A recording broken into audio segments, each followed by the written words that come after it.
ভুবনেশ্বরের Nandankanan zoological গার্ডেনে তো আপনারা অনেকেই গেছেন। চলুন আজকে জুয়ের ভেতর জঙ্গল সাফারি করা যাক। আপনি থাকবেন খাঁচার ভেতর আর বাঘ সিংহ থাকবে খাঁচার বাইরে।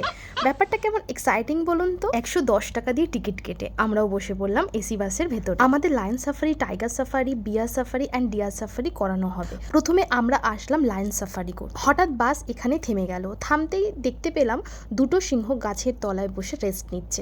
আমরাও তাদের আর ডিস্টার্ব না করে চলে গেলাম টাইগার সাফারির উদ্দেশ্যে। তারপরেই দেখলাম একটা বাঘ, কিন্তু রাইট সাইড হওয়ার কারণে ভিডিও নিতে পারিনি।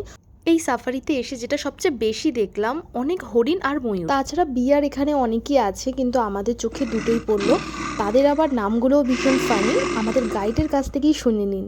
5 বিয়ার আছে, টুনি, শঙ্কর, ডিজেল, পেট্রোল, মোবিল। इसका नाम टकरा সাফারিটা শেষ হতে 1 আওয়ারের মতন সময় লাগলো। ওভারঅল সাফারিটা ভালোই লাগলো। দেখা হচ্ছে নেক্সট ভিডিওতে। See you soon.